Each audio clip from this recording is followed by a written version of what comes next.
So you've heard us talk about home care many times on Scan FYI. But here's the question for a lot of people. Exactly when is home care appropriate? When do we need to take advantage of it? Well, that's our topic for today. So if you want to know more about this, stay tuned.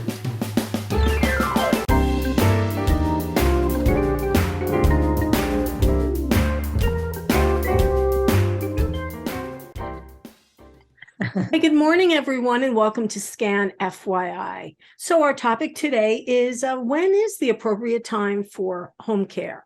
And my perfect person to talk about that is my guest. That is Cherie Rath. She is from Comfort Keepers. And good morning, Cherie. I'm going to let you introduce yourself and tell everyone what is your role at Comfort Keepers. Good morning. I am the general manager of Comfort Keepers. I've been with the company for 12 years now. I started out actually doing scheduling and then just worked my way up and have dealt with all aspects of the business as far as all the ins and outs as over the last 12 years. So you've been at this for a while. Correct. Yeah. And I'm thinking you've probably seen all sorts of different scenarios to answer the question, when is home care appropriate? Yes, we've done, when people get into looking for home care, lots of times, 80% of them, the client's not wanting the care. It's a family member that's looking for it. So there's all different times when that's needed. Sometimes it's, the majority of the time it's just that their parents are getting older and they're thinking that, okay, I'm just worried about them. They can't do quite everything on their own. So, they want to get the care then. And other times it's someone's coming out of the hospital and they're going to have a little bit of a rehabbing time and they need someone to help them to get back to where they were. So that's always our goal when we have those. And we're always really happy when someone can graduate actually away from us because they're better. They're more independent. Right. That's one of the rare times in business when you're happy to let your client go, right? Yep. That's a sign of success. Yes. But now let's talk about this. When we talk about home care, we're not talking about medically based care. Correct. So can you kind of give your definition of when we say what is appropriate home care? So what do we mean by home care? So home care is, it means different things to different people. For some of them, it's just companionship. They're lonely. They don't have family that are right around, and it's to keep them company. And we might take them to doctor's appointments or go for walks. We have some clients where we just take them down to the boardwalk and we go for a walk on the beach. We had a gentleman that we would take to Home Depot every day. It's just different things. A lot of people maybe that they're very independent, but maybe getting in and out of the shower can be a little bit tricky. So, we don't want somebody falling and breaking a hip because that changes the rest of their life. So just by us being there and making sure that they can get in and out of the shower and start their day appropriately and safely. That's probably the biggest part of home care, that people start reaching out to us when they just worried about that safety of being able to do their personal care. We always talk about we want to age in place, and who doesn't? We all do. I certainly do. But the problem becomes that you might have little bits of challenges here and there, even though you're perfectly healthy. And I guess showering is definitely, one of those potential, because the bathroom can be, a scary place when you're not 100%, right? Yes, definitely. And that's probably one of the biggest things people come to us because I don't know when my mom showered last because just it's afraid to do it on her own. So. Yeah, I recently had my bathtub removed and have a big walk-in shower now. And I realize now what a game changer that is. And because now you just walk right into a shower. So now I really understand how difficult it can be when there's a bathtub. Oh yeah, definitely. Definitely. A lot of people don't have the money to do the rehabbing on the bathroom. So that is something that they just get the extra help and they go through it that way. But yeah, that's the best thing. We've had clients who actually even had a PVC wheelchair and you would wheel that right into the shower. It was perfect. So nice. Yeah. There's so many things out there to keep it safe. What are some examples of, excuse me, maybe someone who might have chronic illnesses? Why might a chronic illness, maybe they would need some home care assistance? what would be some other examples that you could, just to give some public education on this for our viewers? So you got the chronic illness like arthritis, MS, those type of things that just kind of debilitate you physically. Rehabbing, that's huge. Just getting better, like maybe from an accident or a surgery that they might have had. Maybe they had a surgery on their arm and that's their dominant arm. They can't do like a lot of the things because now their arm's kind of in a sling.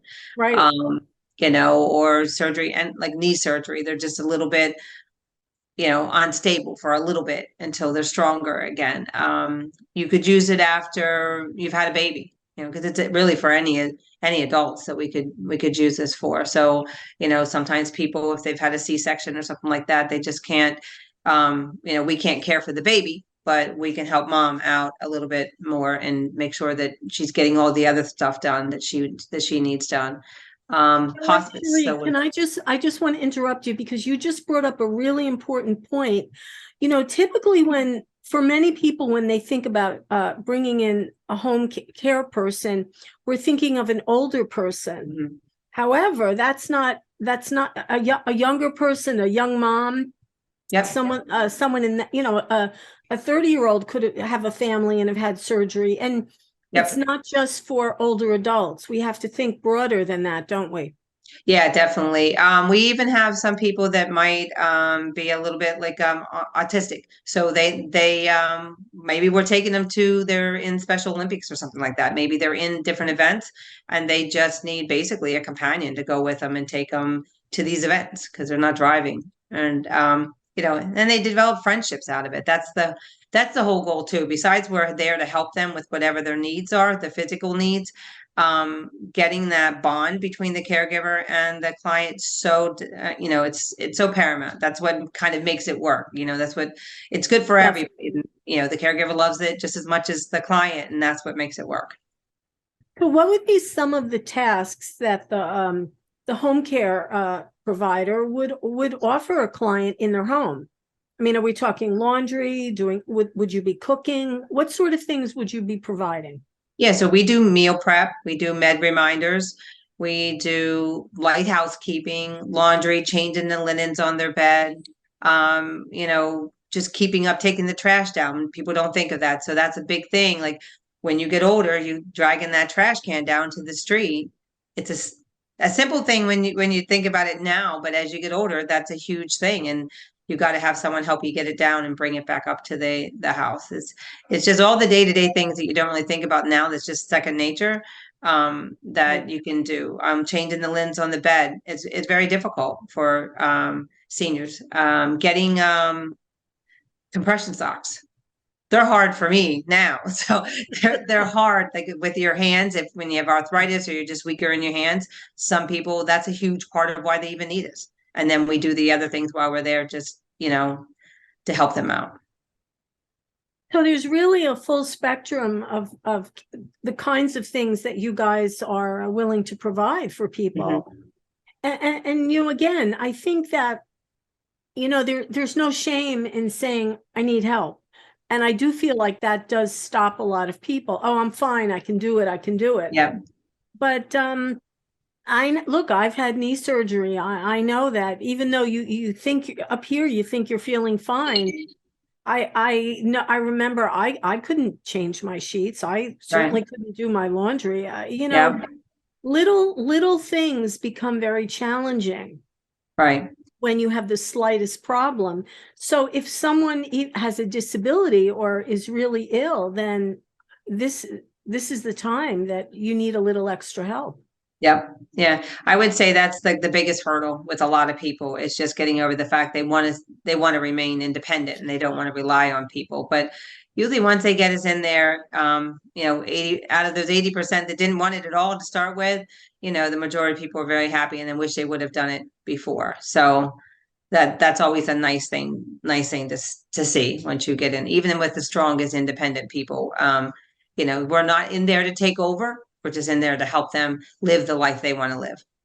But I would argue that bringing someone in to help you is really reclaiming your independence. Correct. Yep. You really don't think of it as giving anything up.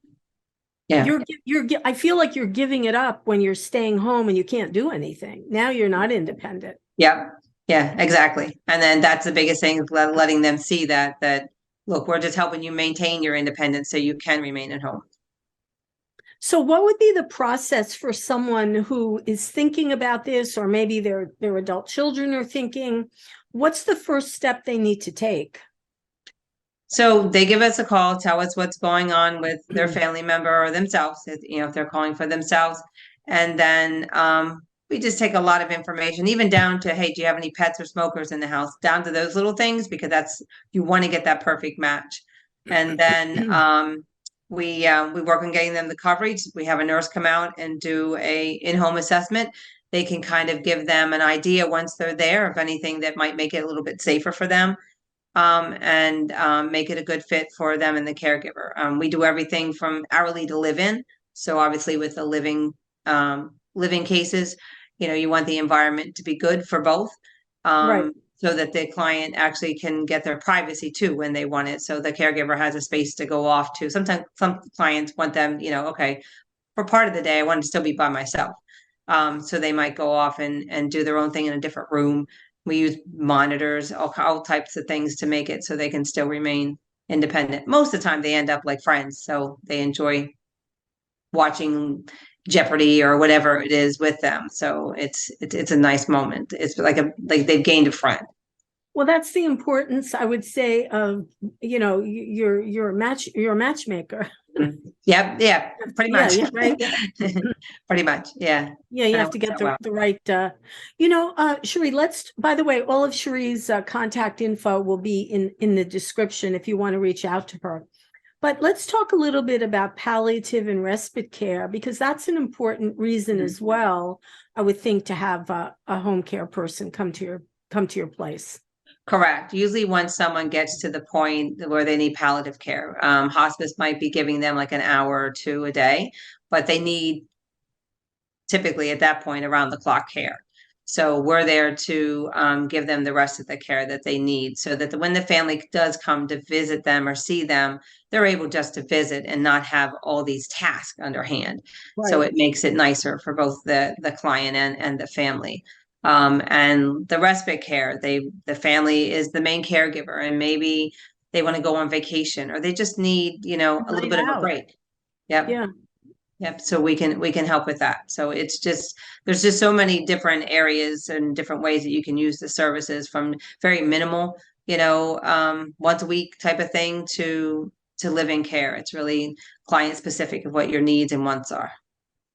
So I think a great idea for people listening, if you're contemplating home care on any level, as Cherie just said, it is very, personalized per client.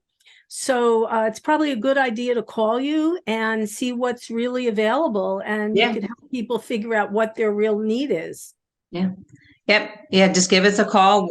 We just love talking to new people, helping them solve and seeing that the end result of a great match. Again, I feel like it's one of the few businesses in the world where success is measured when you let people go. Yeah. Let your clients go and resume their life. But Yeah. it must be, what do you love about what you do? For you, what is the best part of this? So when the clients basically come back and when they say, I wish I would have done this a long time ago, or when they're just like, maybe at the end of their services, if unfortunately if people have passed later on, when they'll have a write-up about the caregiver and how great it was because they became like a part of the family, and they just really made it so nice for the client and for the family.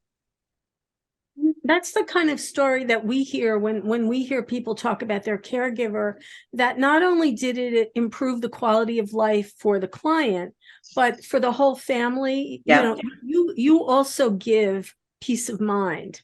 Correct. That's right. That's the byproduct of, Yeah. So they don't have to worry. Yep. yeah, Yeah, yeah. it definitely it lets the family be able to just kind of relax and know that mom and dad are taken care of. And when they visit, they can just visit and truly be, the child again, and have a normal relationship. So really, I think that the most important thing to remember is you're not losing your independence, you're reclaiming it Hmm. by making your life easier in your own home, because we all want to stay in our own home. And sometimes home care is your best option, right? That's, I think, the most important thing to think of. All right. Well, Cherie Rath, the general manager of Comfort Keepers, thank you so much for being my guest today. Thank you for having me. I really appreciate it. Okay, and remember out there, if it's important to you, it's important to us. I'm Andrea Tarr. We'll see you next time on Scan FYI. Bye, everyone. And Bye-bye. Bye.